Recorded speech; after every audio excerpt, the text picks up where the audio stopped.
E aí, galera, beleza?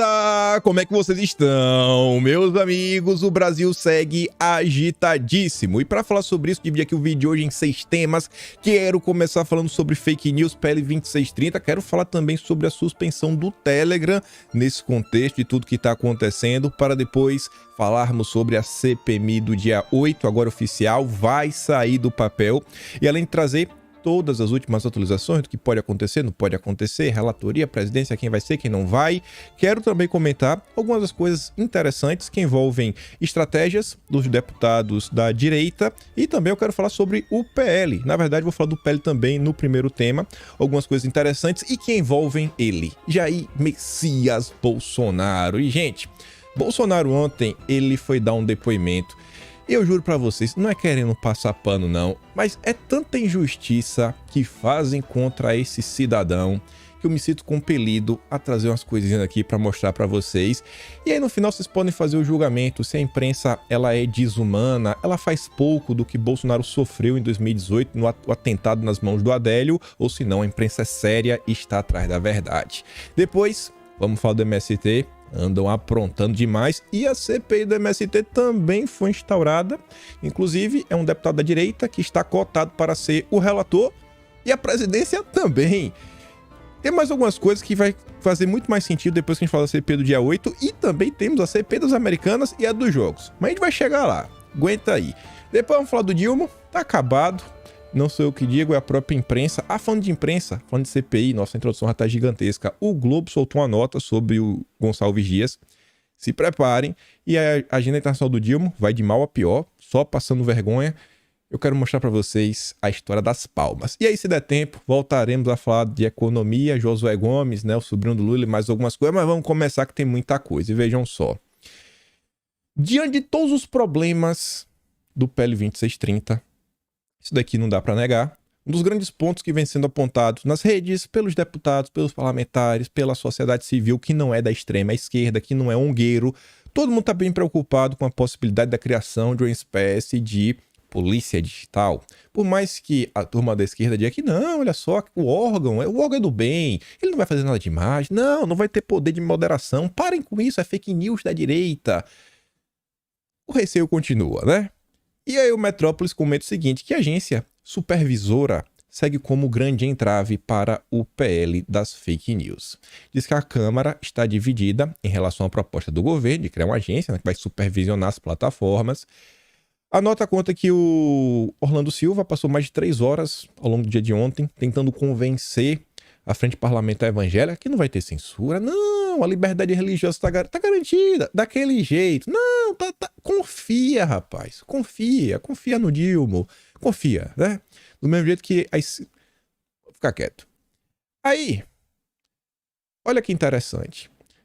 No PL 2630 original e depois no 3144 da Joyce, que é a ordem cronológica das coisas, sendo que o 2630 original é até uma mistura da ideia da Tabata com o do Alessandro Vieira, né? Tabata Felipe Rigoni com o Alessandro Vieira, e aí a cachorra acabou de ligar a lâmpada. Me dá aqui um segundo.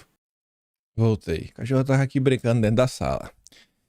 A ideia dessa agência, desse grande comitê, quase um soviete, foi incluída a pedido do governo Lula.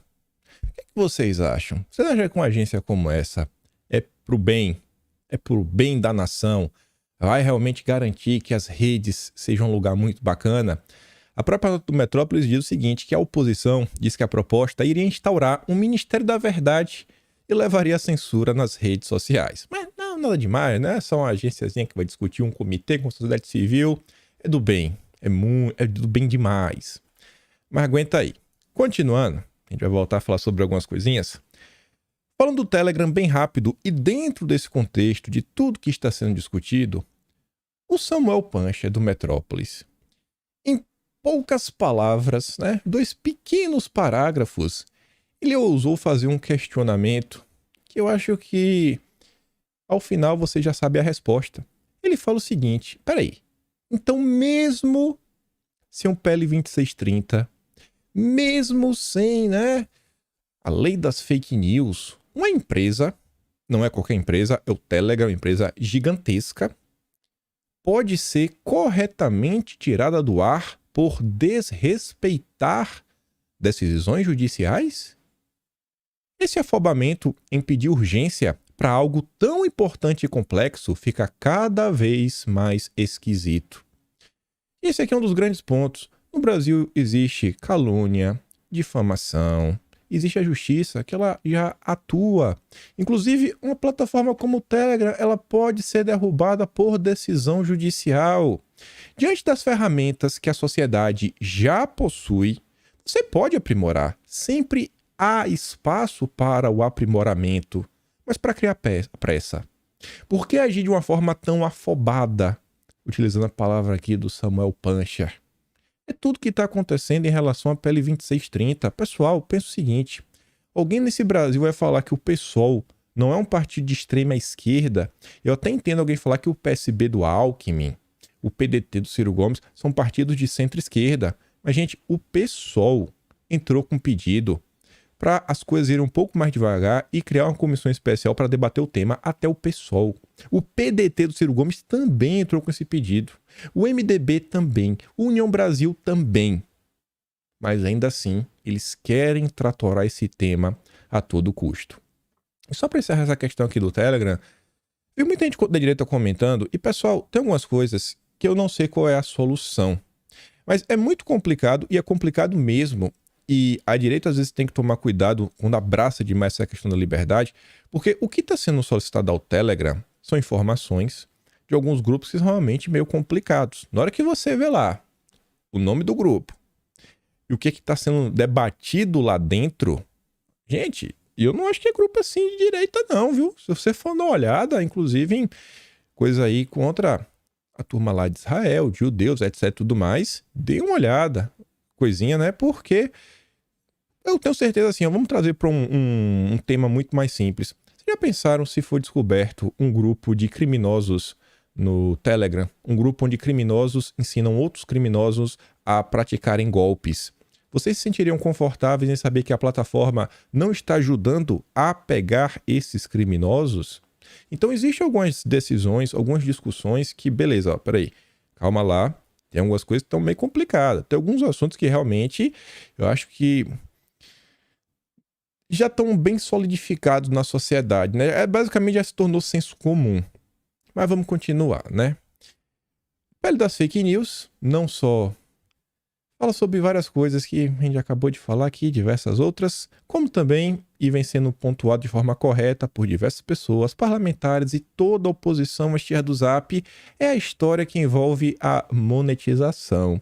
E a monetização dos gigantes. A própria Globo entrou em campo com seu editorial para falar da importância das Big Techs pagarem pelo trabalho jornalístico, né? Óbvio, vai pagar para eles, não vai pagar para ninguém da direita. E aí, além disso, a pele das fake news, olha o nome, fake news, está falando também sobre direitos autorais até para músicos. Músicos, sim. E não só músicos, como outros artistas. Você não acha isso aqui meio estranho? Marisa Monte, Glória Pires e outros artistas famosíssimos foram a Brasília se encontrar com Lira para pedir que as coisas avançassem, que o texto fosse mantido.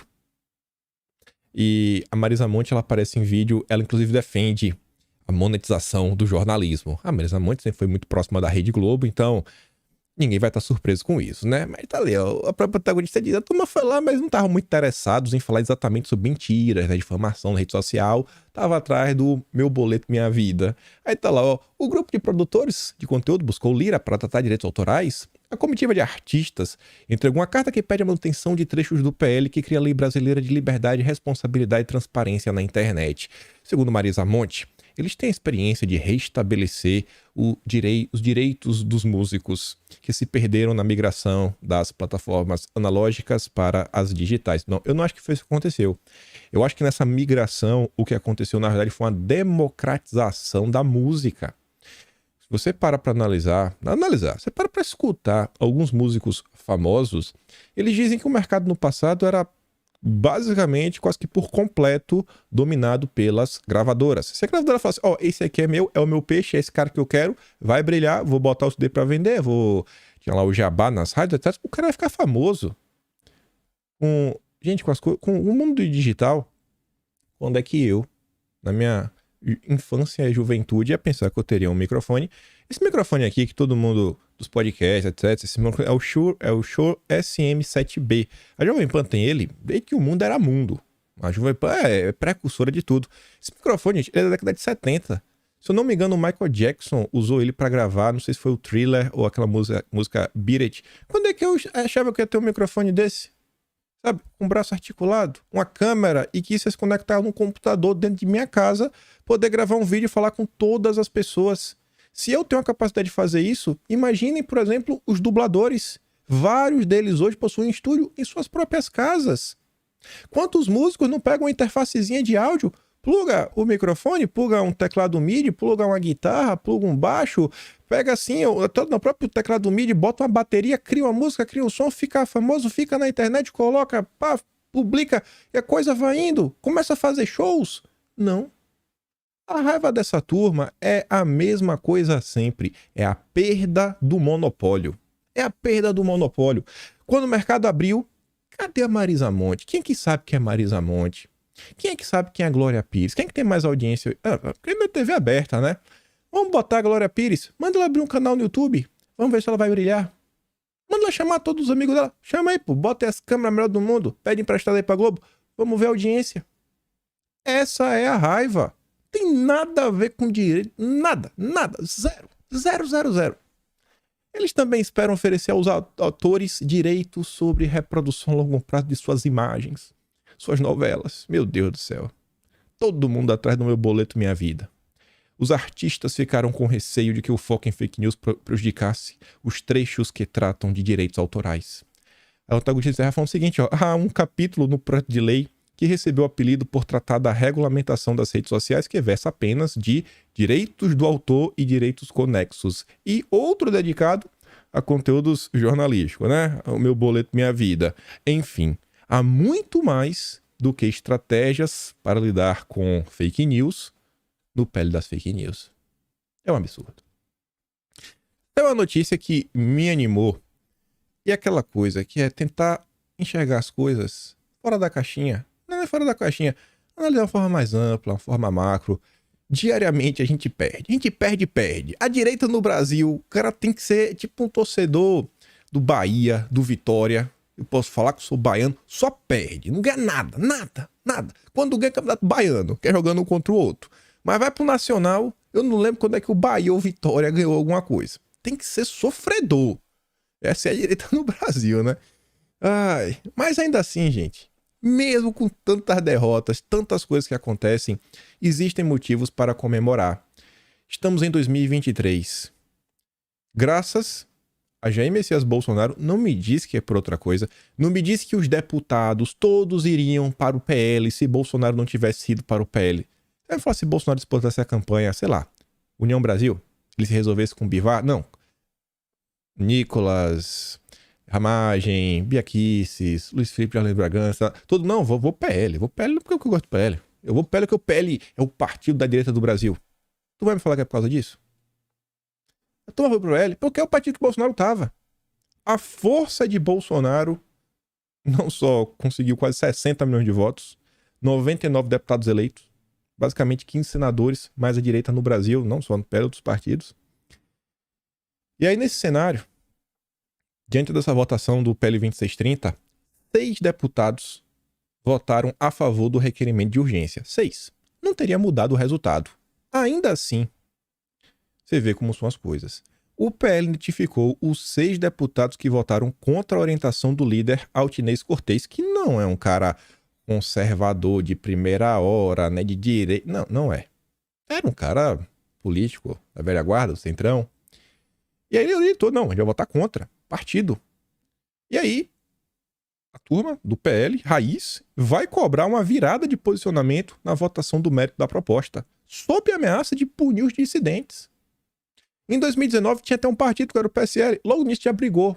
Num caso como esse, vocês conseguem vislumbrar o Bivar, ou não, a gente vai punir aqui o Julian Lemos, Jesse Halseman, aquele baixinho que nem se reelegeu, esqueci o nome dele, e se elegeu sob coisa de Bolsonaro. Nem lembro o nome tão insignificante que era. Tinha uma barbinha assim, cabelão Melisa, amigo até do Moro. Enfim, Não consegue ver, aí você vê como são as coisas. O tempo vai passando, por mais que temos diversas derrotas, podemos até perder isso daí. Você vê, querendo ou não, a turma está entendendo a necessidade e que no Brasil realmente existe um eleitorado de direita. Hoje é vantajoso você estar posicionado mais à direita. Eu até parei para assistir a entrevista do Ciro Nogueira na Roda Viva. Essas são as coisas que não tem como comprar. Porque o Ciro Nogueira, ele passa do absurdo. Sabe assim, fala, irmão, se ele fosse um pouquinho menos, até dava para convencer. Teve uma hora que ele falava bem assim, não, podem anotar. Não existe ninguém mais fiel a Bolsonaro do que eu. Não tem filho, não tem seguidor. Eu falei, tá pronto, até os filhos. O cara é mais fiel que os filhos. É um discurso meio complicado, viu? Parece que até uma maldição. Todo mundo que tentou seguir por esse caminho acabou derrapando. E o cara foi lá, defendeu toda a decisão que colocava, o cara lá defendia Bolsonaro. E por quê? Porque ele gosta de Bolsonaro? Obviamente que não. Porque ele sabe que hoje no Brasil, muitas pessoas realmente se identificam com a direita. E aí uma disputa, sei lá, qualquer coisa contra o PT, a turma vai escolher outra coisa. Mas pensa aí num cenário local, onde você tem o PSD de um lado, o Kassab, você tem um PP do outro. O Ciro Nogueira, ele não é bobo. Ele vai tentar cada vez mais dar áreas que pelo menos o partido dele é mais direita do que o do Kassab, mais direita do que o PSDB, mais direita do que o republicano. Não tem ninguém besta. Ninguém besta. E isso daí, pessoal, é uma das coisas que eu fico triste, às vezes, quando eu assisto uma pessoa ou outra fazer pouco de Bolsonaro e não entender que, às vezes, o legado dele vai além de um projeto de lei, de uma reforma. É uma coisa que envolve, assim, uma mudança na percepção da sociedade. Mas, infelizmente, algumas pessoas não conseguem reconhecer isso. Olha isso daqui também. Tu vai me falar que isso aqui não passa por uma mudança da sociedade? Quem foi mais penalizado pelas grandes empresas da tecnologia, que seja com a continha derrubada, com shadow ban, com a coisa ou outra, quem mais do que a direita, que os conservadores, nem a direita são os conservadores, que quem se direita, né, liberal isentão, nunca teve problemas. Agora, na hora que a água bateu na barriga, né, já passou e muito da canela, quem foi que o Facebook, o Twitter, foi procurar? Foi quem? Lobistas do Facebook espalharam que pele das fake news censura a religião. Fala um monte de coisa, né? Que não fala ninguém específico. Mas o Twitter é bem específico, ó. Cobrado por Dino, Twitter vai a Nicolas por pele das fake news. Na verdade foi a Nicolas e a Carol de Tone. Não sei porque a matéria não colocou o nome da Carol, né? O Eduardo Giroto tá meio machista, né? Não quer dividir os louros aí com as mulheres também. Isso é aleatório, gente? Óbvio que não é. Se fosse um partido nanico, sem representatividade, por mais que a gente perca, a gente tem que começar a valorizar também algumas vitórias. Não dá pra olhar assim e falar, cara, tá tudo ruim, nada muda. Não, as coisas mudam. Mas, infelizmente, a oposição também muda, né? A oposição é assim, a esquerda. A esquerda tá sempre trabalhando, tá sempre resolvendo, tá sempre inventando alguma maldade. Mas vamos continuar. Rapaz, assim, toda vez que eu falo de Bolsonaro, eu falo demais. Eu mal falei sobre ele, já deu 18 minutos. Mas vamos continuar. Ainda vai chegar na parte dele. CPI do 8 de janeiro é criada sem espaço de comando para PT de Lula e PL de Bolsonaro. Os acertos estão colocando na mesa o seguinte, não, para o PT não ficar num cargo de destaque, o PT não teria, o PL também não pode ter. Não pode ser. E aí estão falando que a ideia é que tanto a presidência como a relatoria fossem pessoas mais neutras. Mas o neutro que o governo quer é o Renan Calheiros de relator, né? Não tem ninguém bobo. A CPI terá para os mais 180 dias. A instalação, já foi lido o requerimento, só que depois disso tem que instalar. E para isso, os partidos, os blocos, têm que indicar quem serão as pessoas que vão fazer a composição, os titulares, os suplentes, etc, tudo mais. E aí a previsão de instalação mesmo, para poder, valendo, próxima semana. E ela deve ser pedida por um deputado, relatada por um senador, que é o que já vem sendo colocado nas últimas semanas. Nem o PT do Dilma, nem o PL de Bolsonaro ficarão com esses postos, que em tese serão ocupados por nomes de partidos de centro e de direita, que hoje estão mais alinhados ao Planalto. Aí que ele está se referindo à turma do PP, União Brasil, republicanos, etc. Um dos cotados para comandar a comissão é o deputado Arthur Maia. Esse nome aqui não parece tão ruim, que fala o seguinte, ó. que no ano passado apoiou publicamente a reeleição de Bolsonaro contra o projeto socializante do PT que tem trazido tanta pobreza. Isso aqui não é tão ruim. Ao mesmo tempo, você tem que lembrar que o Arthur Maia, não sei se ele mudaria de opinião tão fácil, porque ele é um cara da Bahia. União Brasil na Bahia, não sei se ele seria um partido de direita, mas ele é um partido de oposição mesmo. Por quê? Porque é o partido do ACM Neto. Nunca vai existir um cenário onde o ACM Neto e o PT se unem, porque o ACM Neto não vai sair do partido dele e o PT nunca vai querer largar o osso. Então você vai ter meio que um cara que vai estar disputando. Então ainda se tiver como ter algum tipo de desgaste e ganho na Bahia, né, para o ACM Neto, a coisa tende a ganhar um pouco de fôlego. Segundo parlamentares, o Arthur Maia teria o apoio do Lira, que seria o fiador final da linha de atuação do indicado, caso ele se torne de fato presidente da comissão. No Senado, Davi Alcolumbre articula ao lado de Pacheco, o nome do relator. O Alcolumbre tá demais, né? O Alcolumbre articulou a reeleição do Pacheco. O Alcolumbre colocou 3 ministros, né? O Juscelino, a Daniela, o Valdez Góes. O Alcolumbre também trabalhou ativamente para impedir a fusão do União Brasil com o PP, porque isso daria mais poderes ao Lira, né? Todo mundo, tudo mais. Então o Alcolumbre tá aí realmente funcionário do mês do Lula. O governo vê com bons olhos a indicação de Renan Calheiros, mas isso esbarra na rixa entre ele e o Lira, comentamos no vídeo ontem, não vou entrar em detalhes. Uma solução seria o nome do líder do MDB, o Eduardo Braga, que o PT já foi atrás dele, mas ele não demonstra interesse. Isso é até interessante, porque você pensa assim, ó, o cara entra numa CPI dessa, ele tem que ir. Ele pode estar sujeito a tomar uma invertida, passar vergonha, a ter um desgaste, uma baita confusão.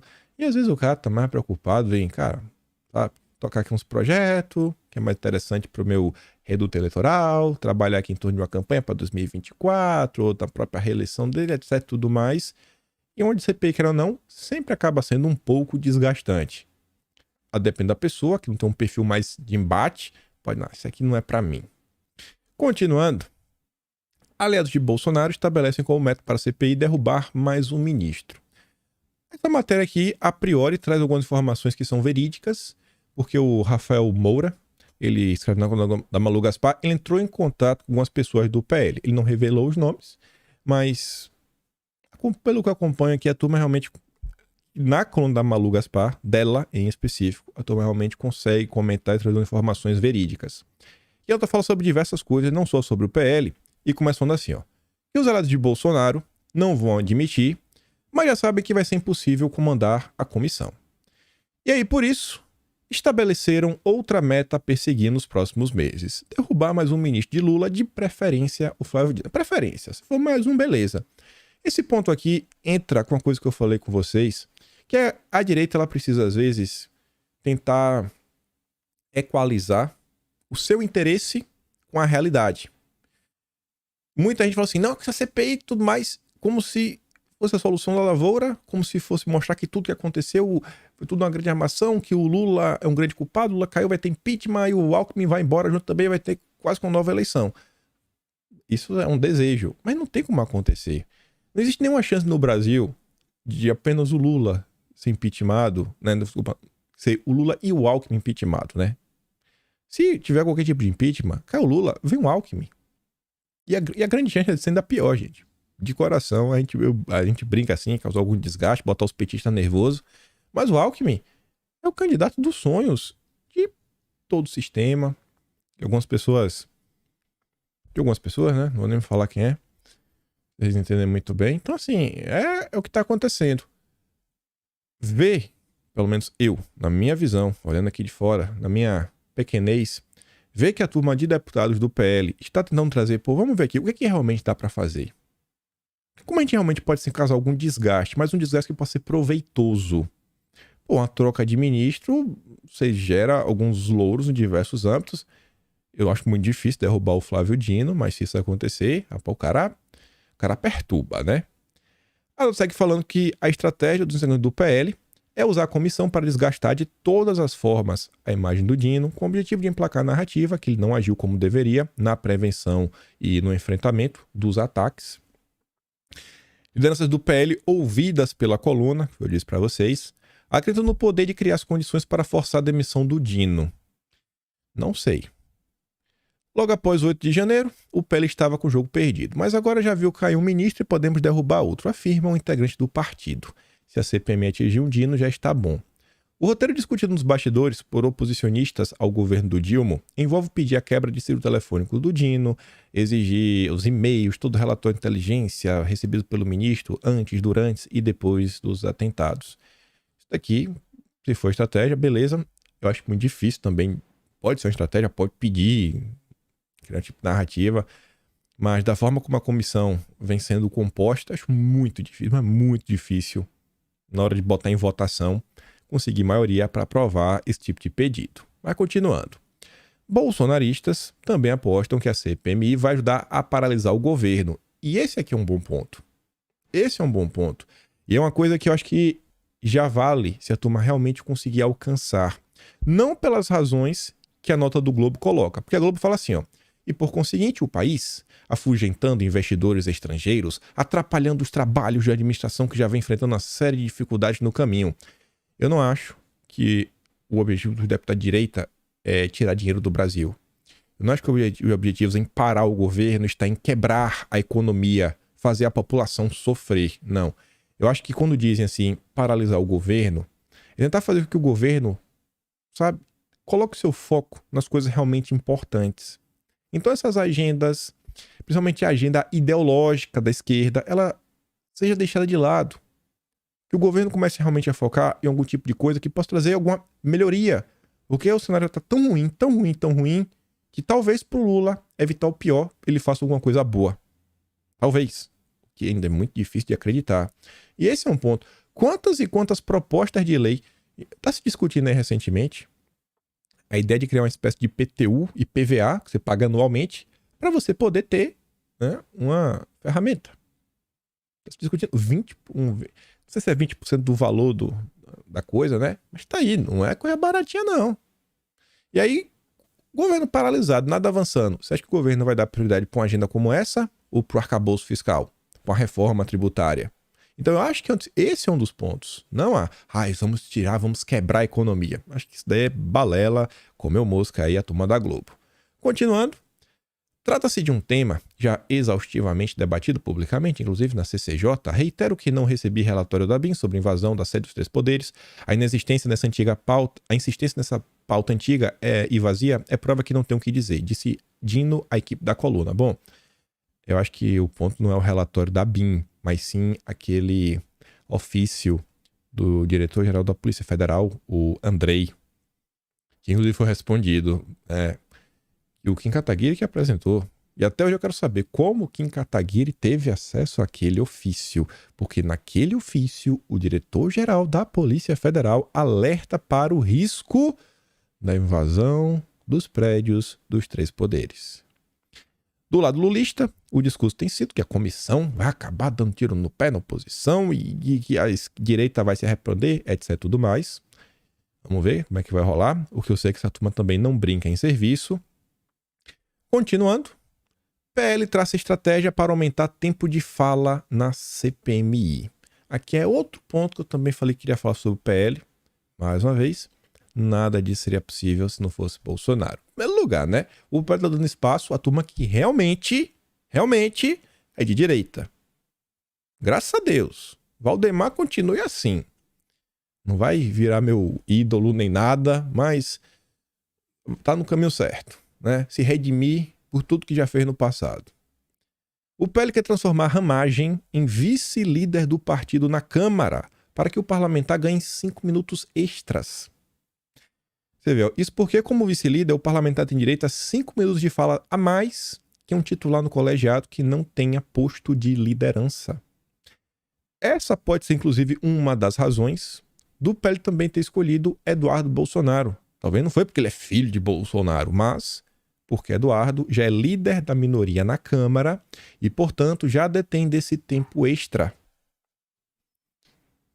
A do Eduardo é a Câmara, não fala muita coisa, mas essa possibilidade de pegar o Ramagem e colocar como vice-líder do partido, mais uma vez, demonstra a força e que realmente uma direita começa a ser formada no Brasil.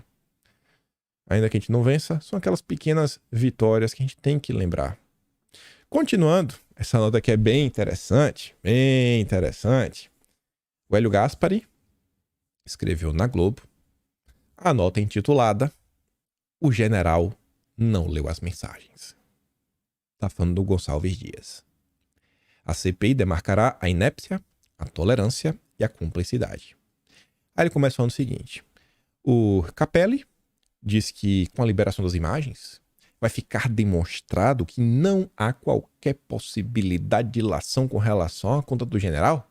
É um cara fantástico, um cara sensacional, nunca errou na vida. Que inclusive, de forma muito honrosa, fez questão de afastar das suas funções para que não houvesse dúvida sobre a lisura da conduta dele. Será, Capelli? Saíram as notas até falando que pode ter dedo de uma senhora que cada vez consegue mais poder e nem os petistas estão sabendo lidar com ela. É o que saiu na imprensa. Capelli exonerou Gonçalves Dias de qualquer responsabilidade na Mazorca dias antes da instalação da CPMI, que vai investigar, né, o que aconteceu no domingo, bababá. Esse tipo de atitude, e aqui no primeiro momento eu fiquei me questionando o que o Hélio Gaspari queria falar. Olha o que ele diz, ó. Esse tipo de atitude levará água para o terraplanismo bolsonarista que pretende associar o governo à invasão. Aí eu fiquei lendo e falei, tá, esse tipo de atitude, o que é levar água? Vai destruir a vontade da direita ou vai acabar por ajudar os interesses da direita? Ficou meio confuso.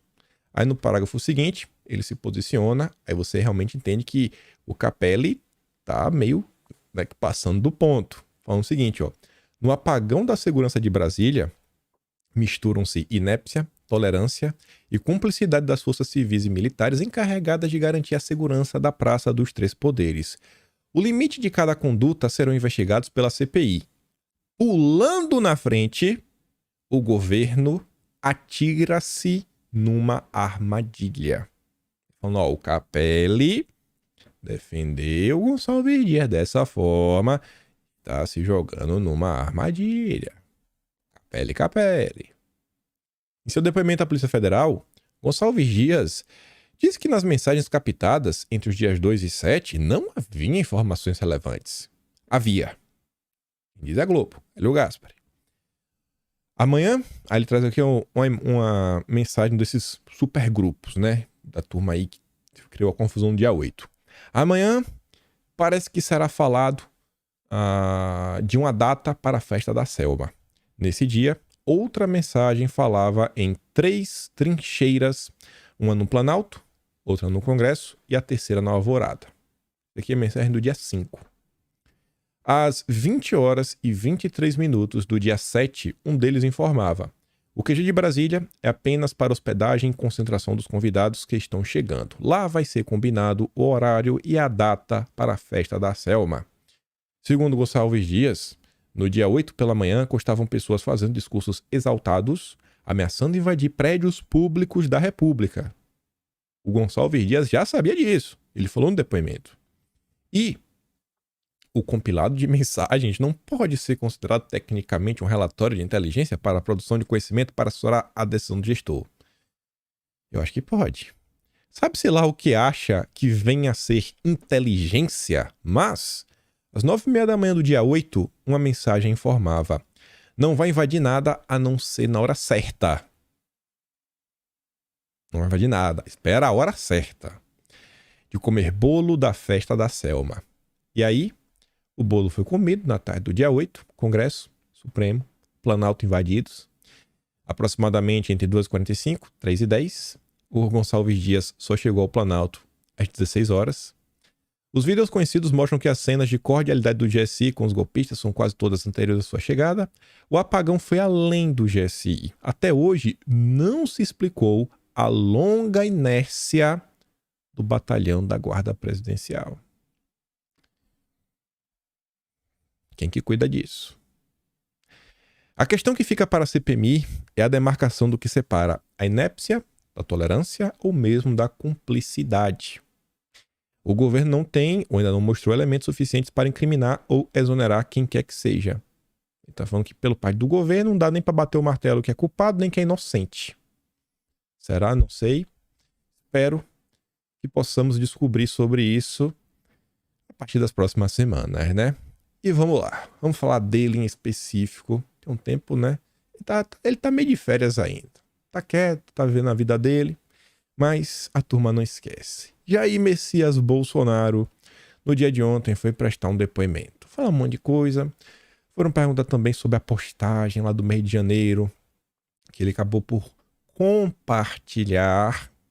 Ele compartilhou, essa palavra não é, eu não estou usando à toa, não entendeu? Porque ele compartilhou um vídeo e ele descompartilhou o vídeo em menos de 2 horas depois. E aí vamos dar uma olhada. Vamos ver como a Folha de São Paulo relata. Eu vou explicar as coisas em alguns momentos sob a minha ótica. Apresento algumas informações para vocês de outras matérias, o que também foi dito na nota. E aí vocês ponderam, né, e tiram a sua conclusão sobre essas questões aí que envolvem Bolsonaro.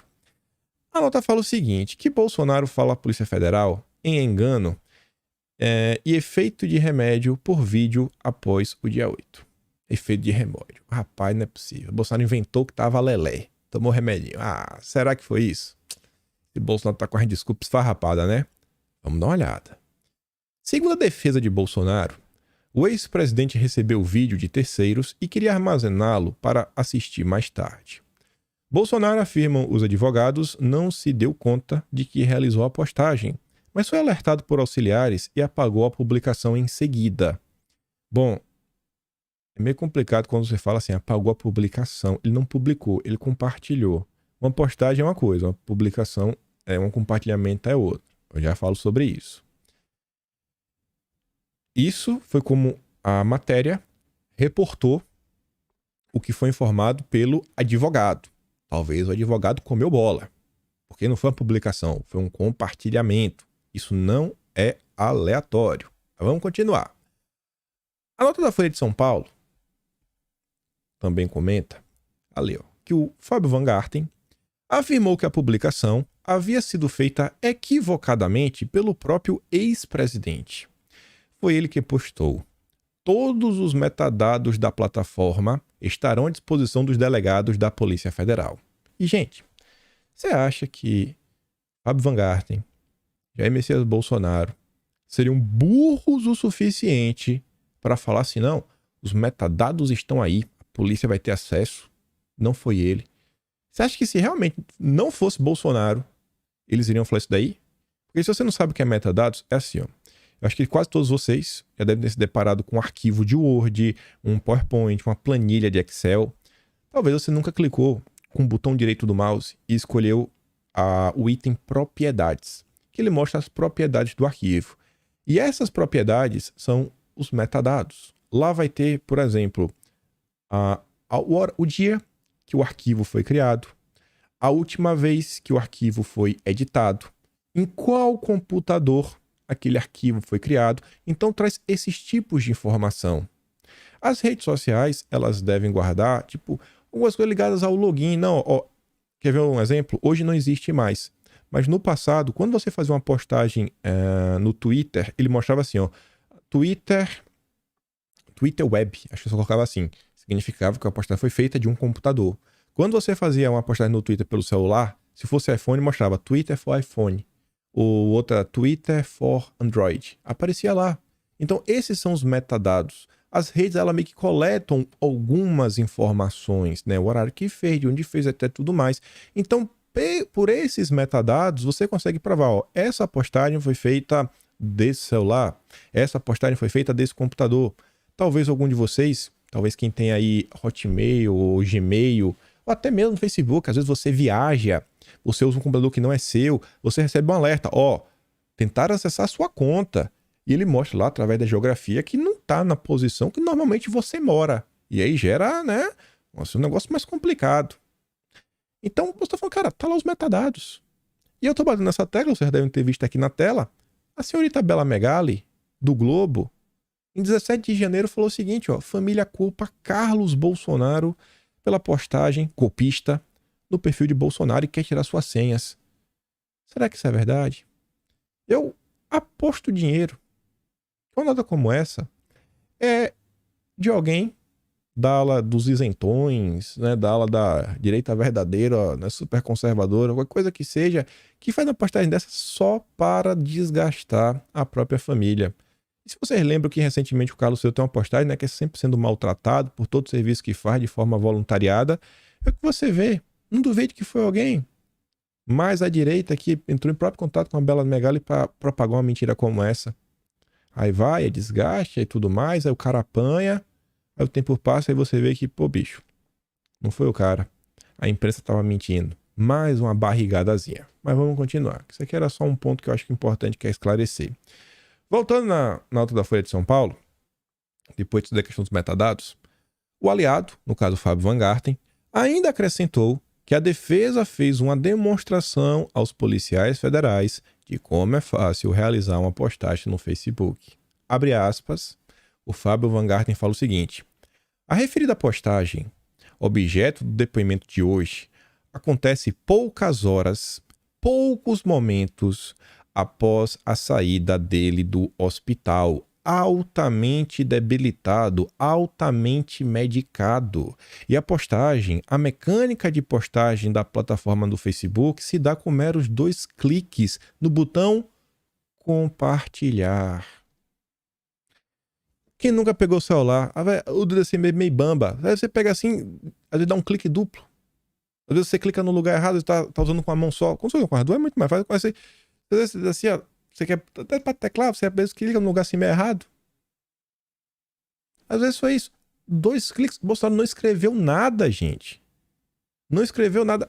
Essa história parece maluquice. Porque quando você lê a nota disso, você fala assim, não, Bolsonaro tava em casa, tava lá curtindo a vida doidado na Flórida, né? Tava triste.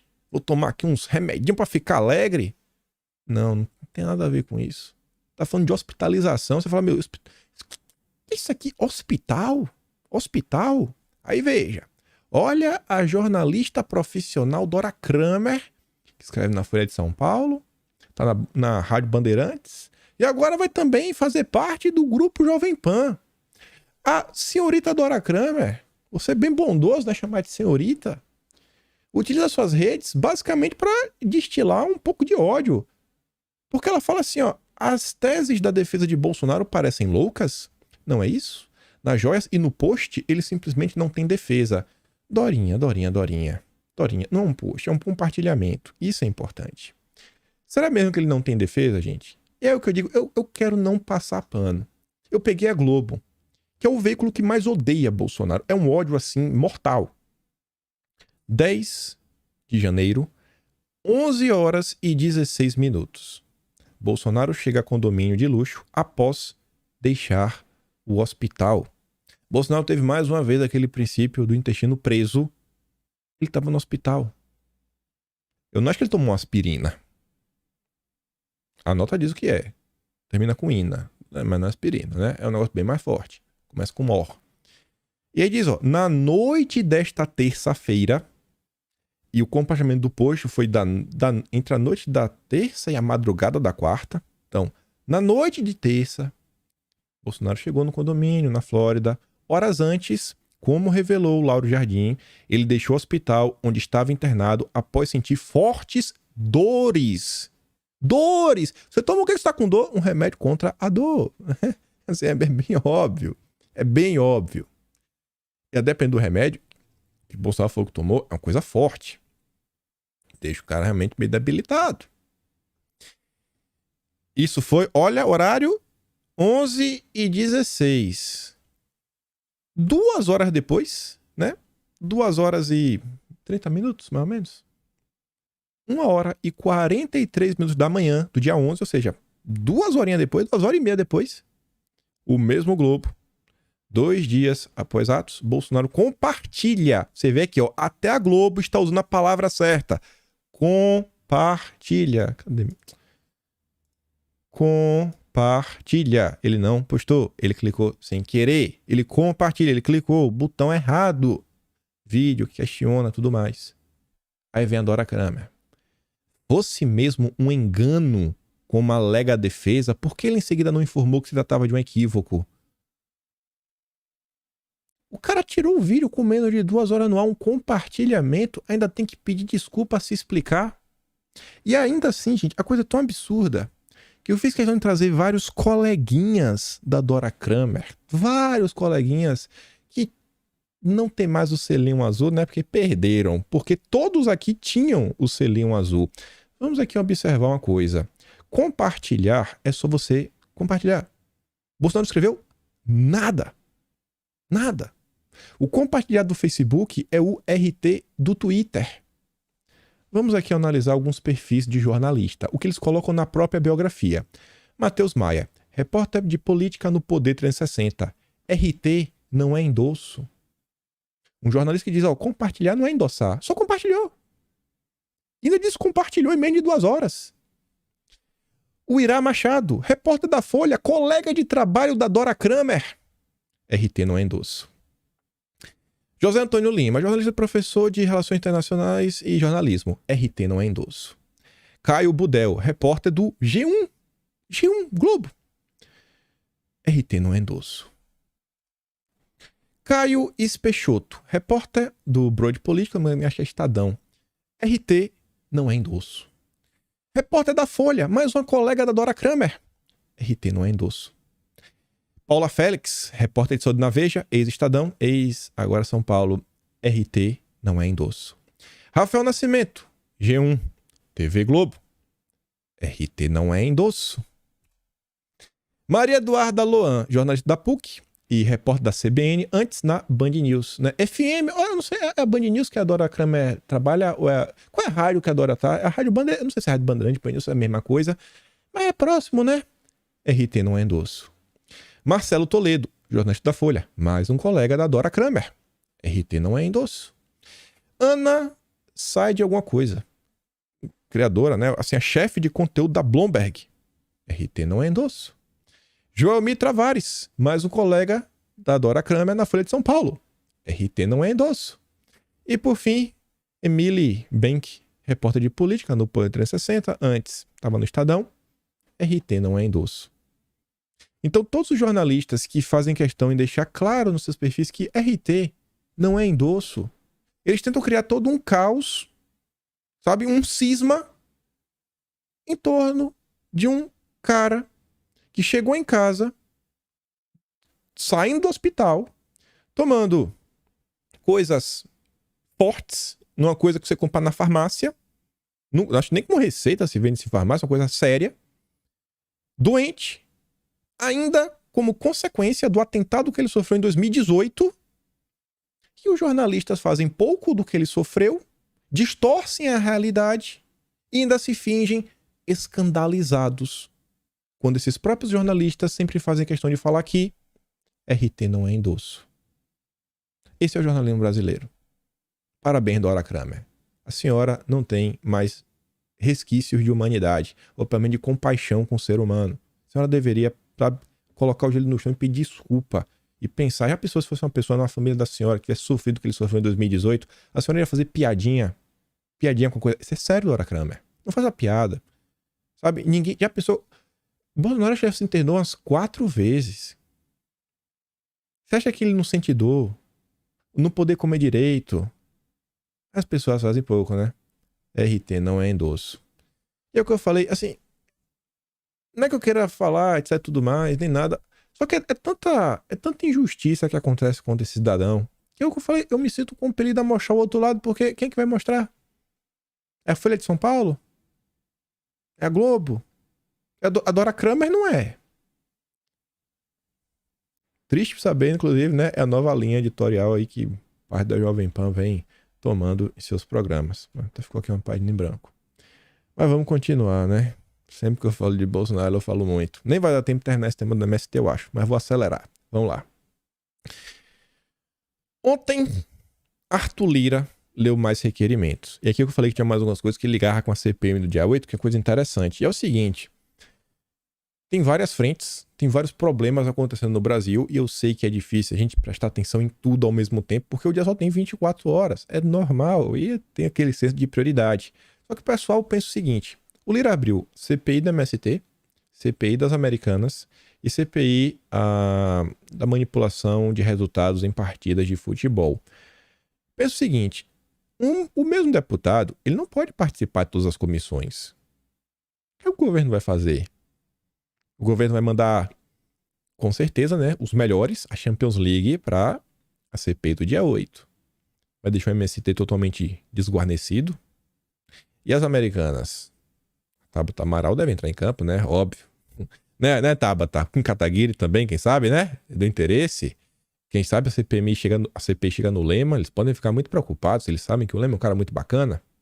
Ainda tem a questão dos jogos de futebol. Então, assim, tem várias coisas acontecendo no Brasil. E talvez o governo, nessa ânsia de controlar tudo em torno da CPI do dia 8, talvez deixe o gol aberto em outras comissões.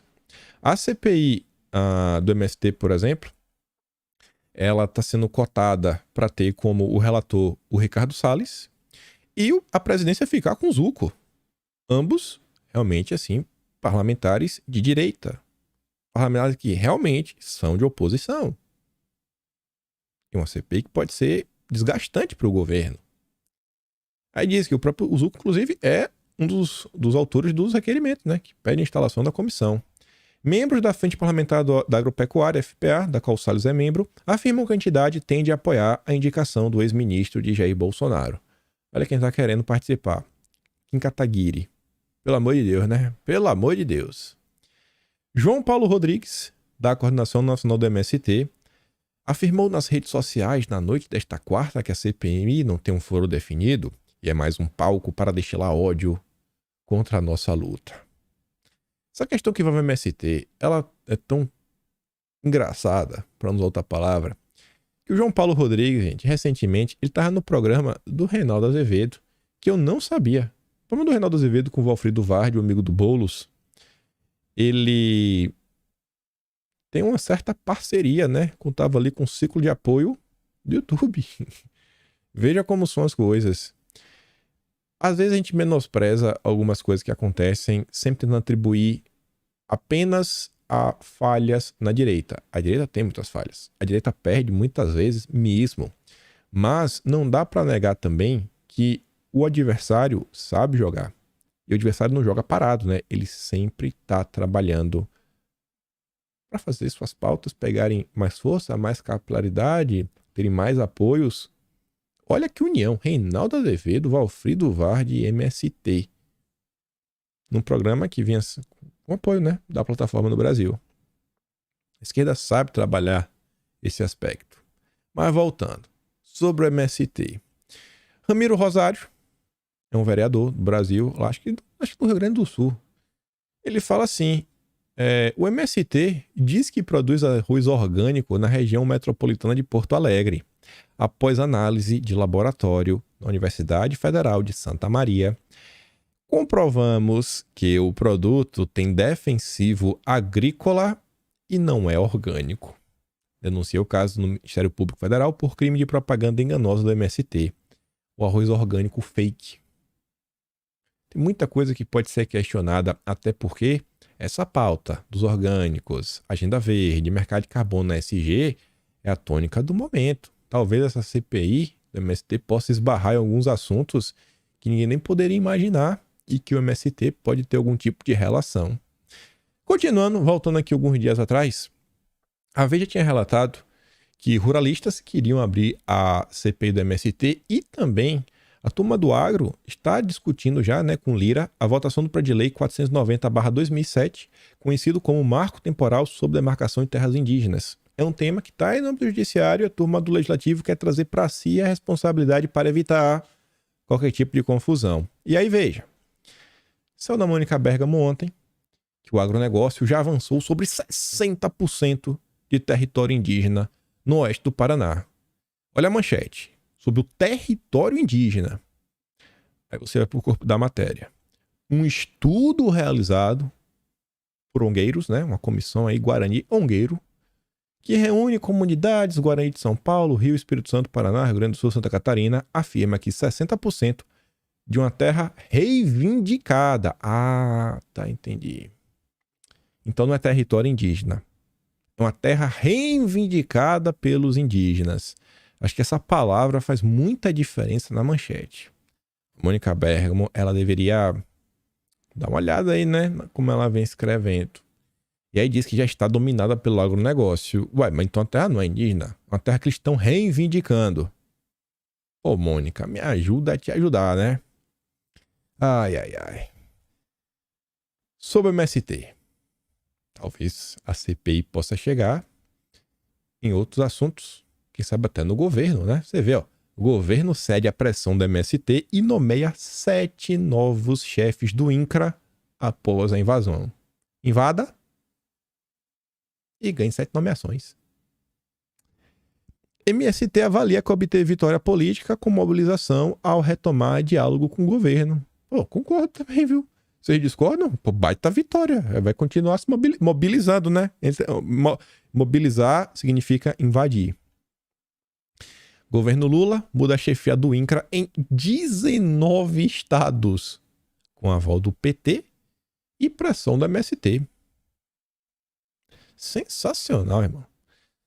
Olha o que esse deputado do PT da Bahia falou. Passaram mais de 100 dias e o governo já deveria ter exonerado todo mundo do INCRA do governo anterior. Os deputados do PT e os movimentos sociais não vão participar de audiências com nenhum bolsonarista. Não existe nem diálogo. Faz o L.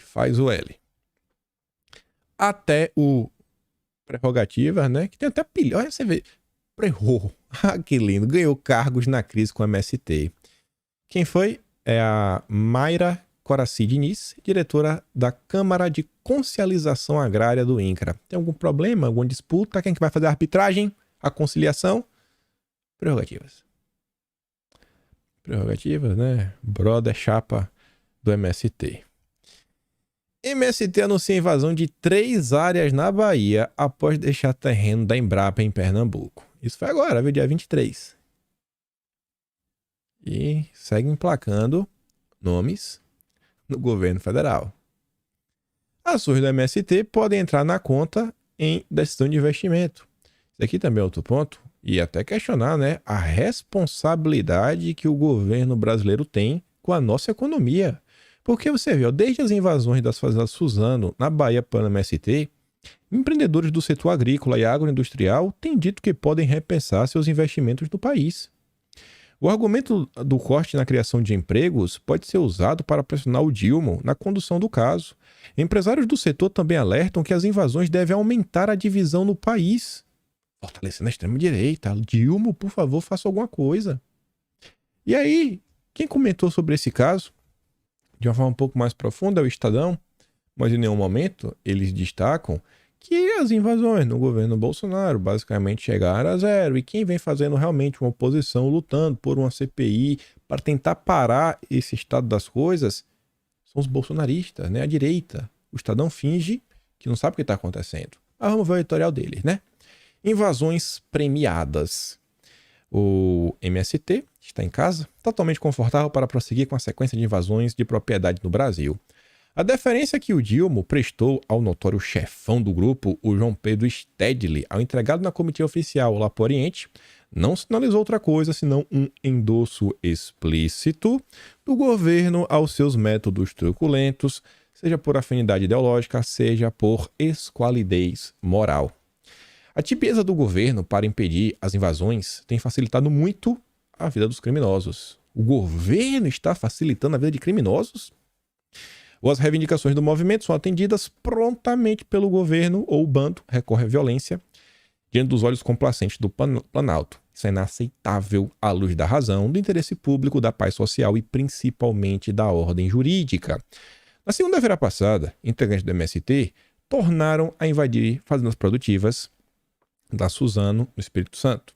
No dia 16 de abril, o MST também lançou suas garras sobre a propriedade da Embrapa, em Petrolina.